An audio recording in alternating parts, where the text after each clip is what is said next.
Hi beautiful people, and welcome back to the Yogi Blair YouTube channel. Today's video is an introduction to prenatal yoga, but don't worry, even if you're not pregnant, stick around, you might get some useful information out of this. Before we get into today's video, I just want to say hello, hi, how are you? My name is Vanessa Blair Ferris. I'm a certified registered yoga instructor with a passion for sharing both yoga and wellness with anybody that needs it, especially those that are healing from trauma.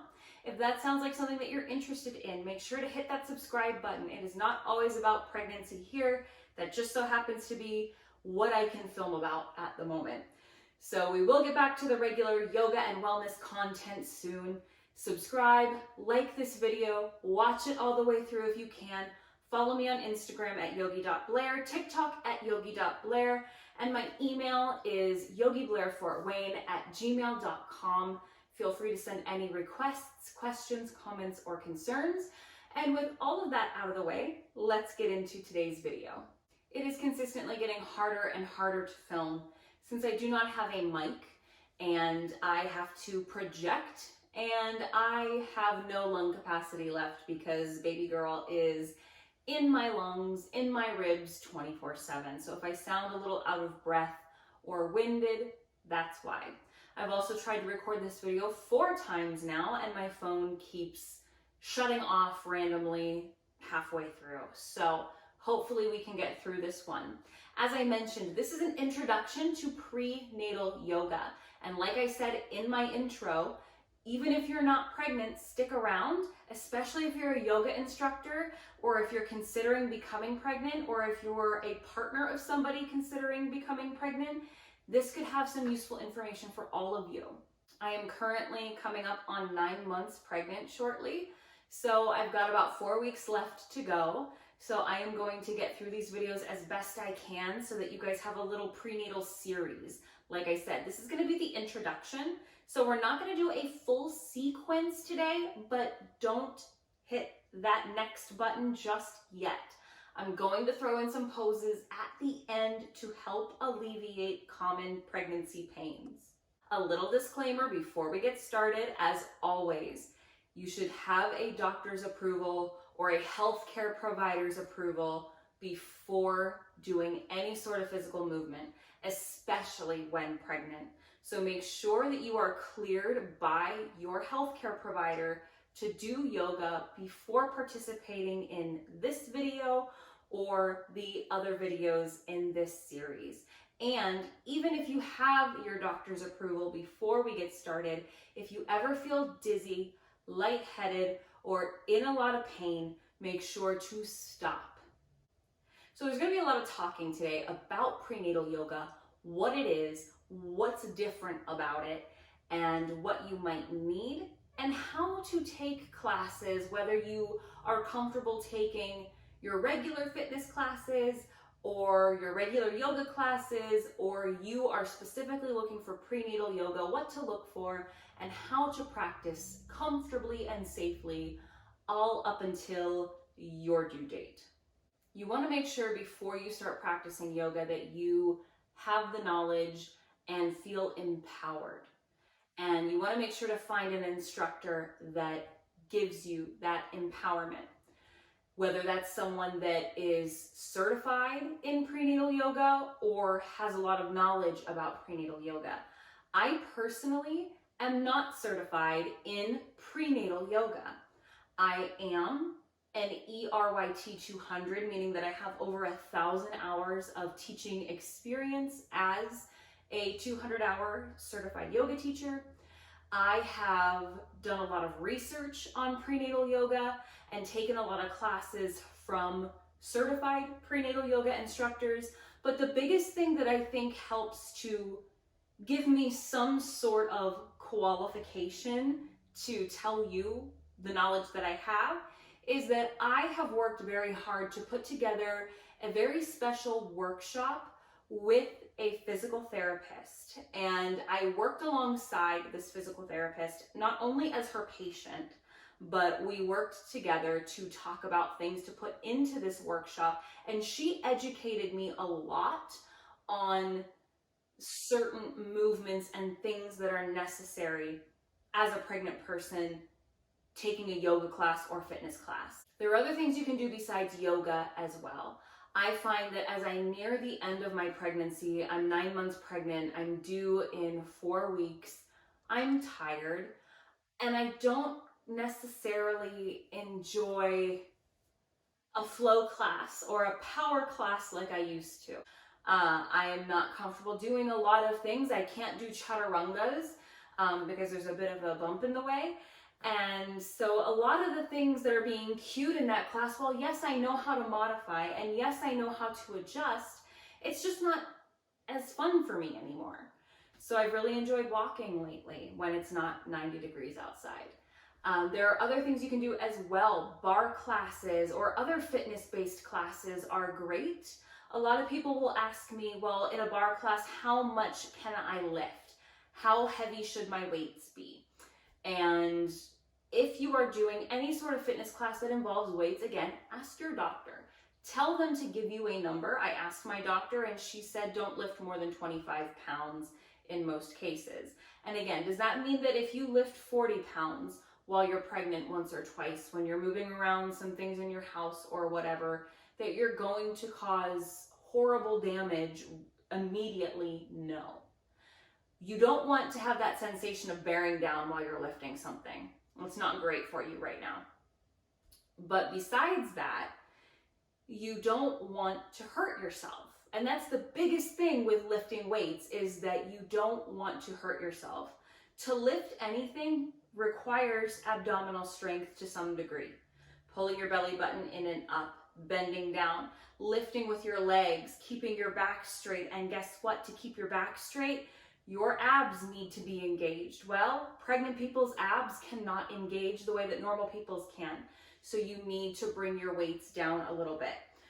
If you've got a bodybuilder in the room, yes, that pregnant bodybuilder could probably do more than that 25-pound amount. If you've got somebody that is a beginner that has never done a class lifting weights before but is trying to better themselves for themselves and their baby, they might want to do less than 25 pounds. It depends on what your healthcare provider says, what you feel comfortable doing, and remembering that your abdominals are compromised, so you need to protect your low back. If you extend a weight over your head and you feel pain at your low back, that's a sign that you should bring your weights down a notch. So now let's talk about all the props that you can use for a yoga practice. From here on out, we're just talking specifically yoga. And here in front of me, I have got most of my props, if not pretty much all of them. So some things I would not recommend first. I love my yoga wheel and I miss my yoga wheel. I miss cracking my back on my yoga wheel.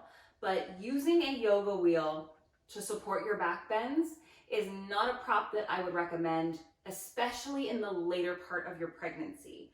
And the reason being is because with those back bends, we do not want to overarch your low back, because it will increase the risk of separating your abdominal muscles more than they're already going to separate. So that is one that I would say to stay away from unless you're using it for other parts of your body. The next prop that I would say is hit or miss would be a sandbag. This could be used in moderation, but I would still be very careful. We use sandbags in yoga to apply pressure, to either increase a stretch by adding a little extra gravity as if hands were pushing you down, or we use them to stimulate a calming sensation in the body through pressure. For example, putting your feet up the wall for legs up the wall and placing a sandbag on your feet is a very grounding and calming pose. It's not necessarily going to deepen your posture, but that pressure on the top of your feet will stimulate your nervous system to calm down. That would be okay. One thing that I would not recommend, another grounding one that we do, is placing a sandbag on the abdomen in Shavasana for grounding. Obviously, for obvious reasons, I wouldn't recommend putting a super heavy sandbag on top of your baby. One that's iffy is one that increases stretch in child's pose with your knees wide and you set your hips back toward your heels and then set that sandbag on your hips. It helps to push your hips down to deepen the stretch. And again, muscles are at a higher risk of pull, strain, and tear when you are pregnant due to the release of relaxin hormone in your body. So if you normally do that, and when you come out of it, you feel a little bit loosey-goosey and a little bit, you might feel a little bit of pain when you come out, that's not something that I would do then while you're pregnant. If you do that and you don't feel any pain when you come out, then that's fine to continue doing. Just be mindful that you are at risk of injuring muscles while pregnant.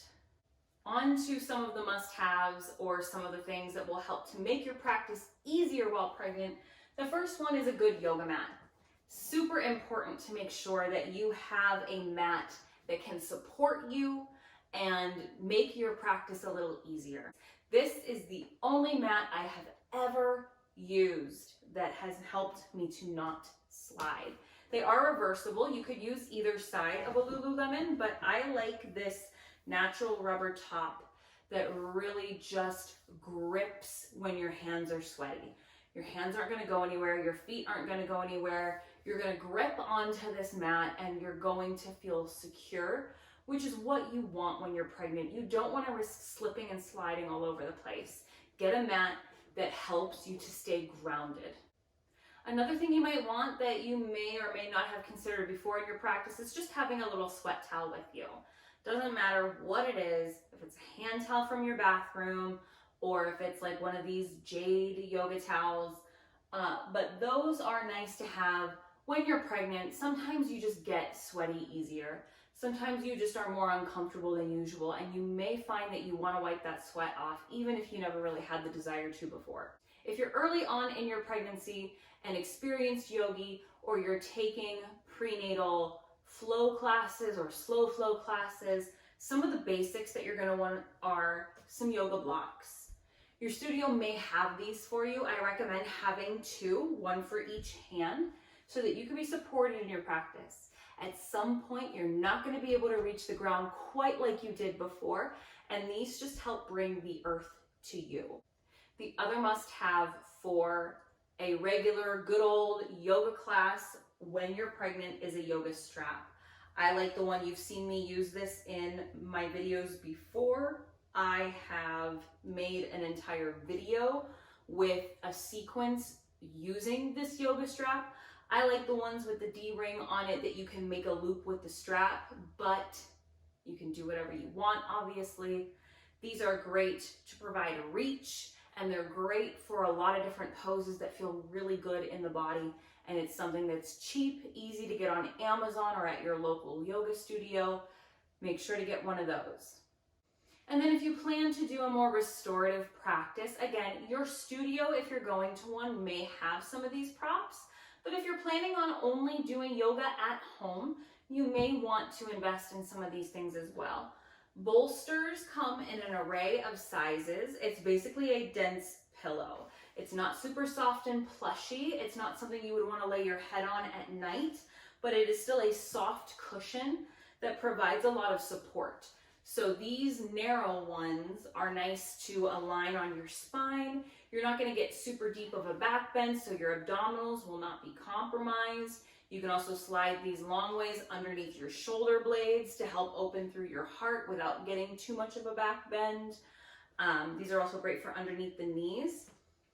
A bigger bolster is also great for underneath your knees while you're laying on your back to help lift up your, to help align your tailbone and help with alignment while you're on your back. You can also recline over these as well in Shavasana, or roll to your side and cradle this so that you are not putting pressure on that vena cava nerve. These are also great to elevate your hips if you're doing legs up the wall so your back's not flat on the ground. These are also nice for a reclined bound angle pose, triple diamond, Supta Baddha Konasana, where the soles of your feet come together like a diamond. You can slide this underneath your feet to elevate your feet, and it feels really nice. And the last thing that you might want for a restorative or prenatal restorative class is a yoga blanket to add a little extra cushion underneath your tailbone, underneath your knees. Again, as pregnant people, sometimes things shift, ligaments stretch, body parts feel different, and you might feel pressure in your knees that wasn't there before, or pain in your sacrum that wasn't there before. And that might give you a little extra comfort. And now we're going to talk about poses to avoid or adjust while pregnant. So a lot of times people will hear things. There's a lot of misinformation when I was just learning how to teach yoga, and they gave us a little crash course in yoga teacher training that really was not much. I felt a lot better after doing my own research than I did after my own teacher training. And that's pretty standard with a lot of teacher trainings. A 200-hour is not made to educate you on pregnant people. So make sure to do your own research if you don't feel comfortable when a pregnant person walks into your class. But anyway, I was often told that twisting needed to be eliminated immediately because it could induce pregnancy complications. And if you have a 4-week pregnant person that walks into the room, they should not be twisting because it could cause harm. I've heard other things along those lines of people just immediately needing to eliminate things because they will twist their baby and wring it out of their body, which is not quite true. I got cleared by my doctor. I asked her before doing any physical movement. We had just opened Yoga 6 when I found out that I was pregnant, and I was teaching in a warmer room, and I was told by many people, like, absolutely the temperature cannot be elevated at all.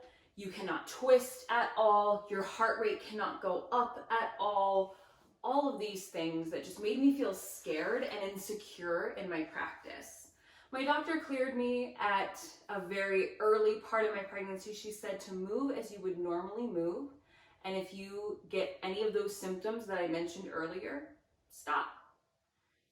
Which made sense to me. She said that I could be in a room up to 85 degrees. She wouldn't recommend much more than that. And that was very early on in my pregnancy when she suggested that, before 9 weeks.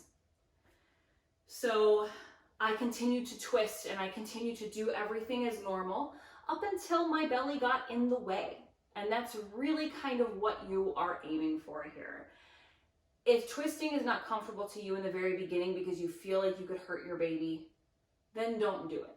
If it gives you peace of mind, that's enough of an excuse to not do something, even if it's not logically what you know to be true. So even though I knew that after 9 weeks, my baby's neural tube was closed, there was no risk of the heat causing birth defects for her anymore, and I could elevate the temperature, I still didn't, because it mentally made me uncomfortable. And that's fine. There were times later on, times recently in my practice while teaching, that I did bump up the heat a little bit more than that, because I know there's no harm to her. I know my internal temperature, and that's what's most important, is that your internal temperature does not rise. When you go out on a sunny day and it's 105 degrees, you don't suddenly have a fever. So yes, you want to make sure to drink more water. Yes, you want to make sure to keep your heart rate within a certain parameter that feels okay to both you and is okay with your healthcare provider. But it's not this be all end all if at a certain temperature something bad's gonna happen, or if you twist, something bad's gonna happen. So I want you to be aware of that as I go through these poses, what is comfortable and what is not. A lot of it is to mitigate risk to you and make sure that your abdominals stay safe and your muscles stay safe. So making sure that once your belly is in the way or you start to become uncomfortable in twists, to not twist. That's all there is to it. Eventually you're going to reach a point where it just doesn't feel good. It doesn't feel right, and you're not going to do it anymore. And that is perfect. We will make sure to customize this series so that there won't be any twisting, so that people of all stages of pregnancy can enjoy it. You want to make sure that the temperature is a comfortable temperature for you, whether that is 70 degrees, whether it's 85 degrees, that is your choice. And again, ask your healthcare provider what they suggest for you. If you are sweating during your practice, drink a lot of water and make sure that while you are moving, you are being mindful. Once again, the belly is in the way, you don't want to be prone or on your stomach. Again, is it going to be super harmful to your baby if your belly taps the ground? No. But at a certain point, while your baby is protected by amniotic fluid, it is not going to be comfortable for you to be on your belly. So things like locust pose and bow and sphinx, all of those are going to start to become uncomfortable after a while. Deep back bends, wheel pose, camel pose, anything where you are arching that low back, be mindful. Even in your cats and cows, be mindful when you take that cow pose that you are not overarching, because yes, virtually every pregnant person's abdominals will separate a tiny bit. There's that, your abdominal wall is two separate pieces that join together in the front. So if you see a person with a six-pack and you see that line going down their abdominals, that is where the abs meet. And as a pregnant person's belly grows, that starts to separate, and that's normal. They're meant to do that.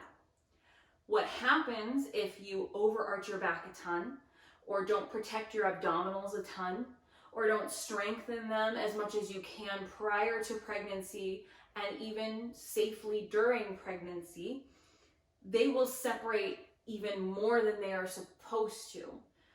If you've heard your doctor talk about diastases or diastasis recti, that's the area that they're talking about that separates. And you can bring it back together, don't worry. They're mostly meant to come back together. You might have a little bit of separation, but nothing noticeable. You just want to be mindful, and that's why you don't also want to twist, is because of that diastasis recti. You don't want to overarch because of that motion. So that's what you want to be mindful of. Is it going to harm your baby? No. It's going to harm your abdominals and compromise your abs, your low back, and your muscles that you don't want to compromise right now. So twisting, making sure to modify those in a way that feels good to you, and we will go over some of those modifications in our next video. But making sure that we adjust our twisting, making sure that we don't lie prone once the baby bump becomes too big to do so, so that we can stay comfortable. No crazy back bends. And the other thing that you want to be careful of is lying flat on your back for too long. This one can cause a little bit of a concern because you're putting pressure on the vena cava nerve, or this area that is compressed supplies blood flow to your baby.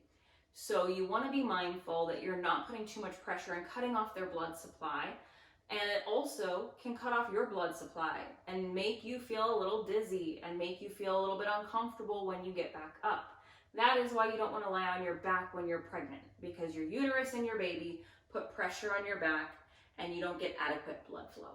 So in Shavasana, using a bolster, lying on your side, or even doing a seated meditation for Shavasana instead of lying fully reclined.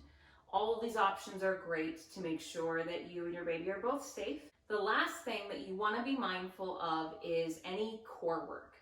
A lot of times I almost forget this one because I don't throw crunches into my yoga classes. I don't typically do a ton of core work the traditional lying on your back, crunching kind of core work. I don't do that a lot in my classes unless I'm really trying to spice things up and I'm getting bored with what I normally do. Because in yoga, if you are trying to support your spine, like in a warrior one pose, for example, if you are in your warrior pose and your spine is upright and your arms are over your head, you are doing core work your entire practice. Any standing sequence requires you to use your core to do it properly. So you don't need crunches at the end of a good yoga class. However, a lot of other people do cue core work at the end of a practice, and that's fine. It can be a great little final challenge. So if you're in a class that does start to cue bicycles or crunches or sit-ups, and even eventually plank poses. Plank poses are fine in the beginning. Ab work is okay in the very beginning of your pregnancy, but as soon as you start to have any sort of baby bump, my suggestion is kind of to steer clear of core work in the traditional sense. So I did crunches and core work minimally when I found out I was pregnant up until about the 10-week mark. And that's when I was not noticeably pregnant to other people, but I knew I was pregnant and I could see a difference in my body. And that's when I started to let go of the crunches, let go of the bicycles, and anything that put a ton of pressure on my abdominals. And this is what I learned with my physical therapist, that intra-abdominal pressure is great for non-pregnant people, but it can cause that diastasis recti to separate more than normal in pregnant people. So you don't want to do sit-ups, you don't want to do crunches. Vinyasa flows, chaturangas. I modified my chaturangas around the 10-week mark to my second trimester, and I continued to modify my chaturangas up until I wasn't noticeably pregnant to other people until probably 6 months. And right around then, I stopped doing any chaturanga at all. I stopped doing any sort of modified plank after that for the most part. And I've completely eliminated them in the 7, 8, 9 month mark. I do not do vinyasa flows. I do not do any sort of core work. So if that's something that's cute in a class of yours, other options could be alternating leg lifts. I wouldn't do both at the same time because of, again, that abdominal pressure, but lying with your hips lifted, you can bring your hands underneath your butt, and lying on your back, you could bend one knee and then lift the other leg, bend that knee, lift the other leg. That will help to strengthen your hip flexors and abdominal region. So that's a great option. Doing bridges with your breath, inhaling to lift up, exhaling to lower, inhaling to lift, exhaling to lower, while doing Kegels is great for your core. It's a passive core work, not too much intra-abdominal pressure, and you're getting those Kegels in, which is great for labor. Those are my two biggest things to suggest when somebody cues core work at the end of a practice. So now you know all the things that you need to know. Let's talk about some poses to give you a little bit of relief. We're not doing a crazy sequence right now, but I've had a couple people message me and request this series, and they've mentioned sciatic nerve pain and hip pain and that dreaded pregnancy low back pain. So let's talk about a couple different poses that we can do to target those areas. A lot of times when you have that hip and sciatic and low back pain, again, your abdominals are compromised. Your low back tends to be compromised because your abdominals, and then your hips will tilt forward to accommodate for your belly. So what happens for a lot of pregnant people is as your belly expands, your hips kind of tilt back. You get that anterior tilt in your pelvis, where the top of your hips push forward to support your abdominals, and then your tailbone kicks out. And this is what causes that overarching. It causes low back pain. It starts to put pressure and discomfort in the hips. Your hips will start to get tight from working really hard. Your tailbone, your sciatic nerve all starts to be very uncomfortable. I started noticing low back pain around 8 weeks of my pregnancy. I was not huge. I was not gaining a ton of weight. I was not showing, but the changes within my body were already starting to cause that anterior tilt. So, one thing to be mindful of when pregnant is just getting a little bit of posterior action in your pelvis, tucking your tailbone under, and having a little more of a neutral spine. And again, guess what that's gonna do? It's going to help to activate your core in a safe way. You're building strength here so that your muscles don't tear open more than they have to during delivery. So you're doing core work just by having good posture. When you're sitting in a chair at home, instead of just slumping into your chair, actively sitting up nice and tall is going to help with those things. So being mindful of that anterior tilt, but poses to help alleviate, because what we're getting here, we're getting low back tension, we're getting sciatic nerve pain, and we have tight hips, and we have tight glutes. So my piriformis or piriformis area, which is the muscle that sits underneath your gluteus maximus and medius and all that good stuff. It's this bit of muscle that attaches right at your tailbone and kind of fans out underneath your big butt muscles. If your piriformis is tight, you're gonna have low back pain, but you're gonna notice that your glutes are super, super tender if a massotherapist works on them. So a great stretch that I have been doing for low back and glute pain is bound angle Baddha Konasana. This is a great one. Bring your heels a little further out for this one so that you get into your low back just a little bit more. Bring your hands towards your feet, or when your belly starts to get in the way, there's that strap. Bring it around the pinky toe edges of your feet, and then use that strap to kind of just pull you forward. And I feel that in my low back. I feel it in that piriformis area. It feels super nice. Symmetrical movements like this are also great if you experience round ligament pain. Yoga is a great, great tool in pregnancy, but asymmetrical movements can cause your round ligament pain to be worse. So it's important when you're not exercising to try to be as symmetrical as possible. And when you're doing stretches at the end of the day, the symmetrical ones will help you. So that's a great one for low back and glute pain. If you're dealing with hip and sciatic pain, this one is asymmetrical, but that's okay. Pigeon pose. Now, for a lot of us, when we get to the 9-month mark, yes, pigeon will still work in your traditional voila. Or if you don't want to come onto your hands and knees, you can sit back like so and do that figure 4 stretch. This one right here is going to also help to get into a bit of that glute. It's going to stretch that outer hip pocket, and this one is so good for sciatic nerve pain. Make sure to sit up nice and tall. Your fingertips can face away from you like mine are, or you can turn them in or out to the side. It doesn't really matter as long as you're comfortable.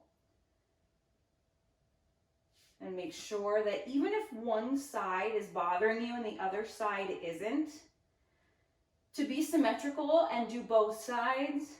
That way you don't loosen one side and the other side tries to compromise, and then you get pain on the other side.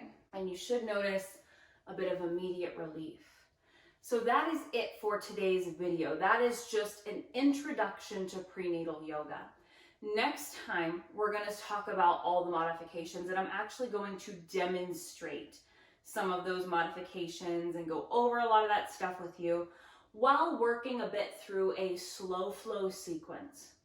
After that, we'll do a restorative, calming, stretching video for you guys, and we'll close out with maybe another video or two to make sure that you guys get a nice couple sequences in there that you can use. As I mentioned before, I am 9 months pregnant, so depending on how far along I am at the time and depending on how things go, that will depend on how many videos I can get out there for you. I do have one video right now in my drafts that is a tour of the nursery for when I'm gone, so I can upload that for you as well. But that's it for today, guys. Make sure to leave some comments below. What poses are you looking for? What was your favorite pose when you were pregnant? Let me know what you're thinking. Let me know if you learned anything in today's video, and I can't wait to get flowing with you next week. And I hope you all live happy, live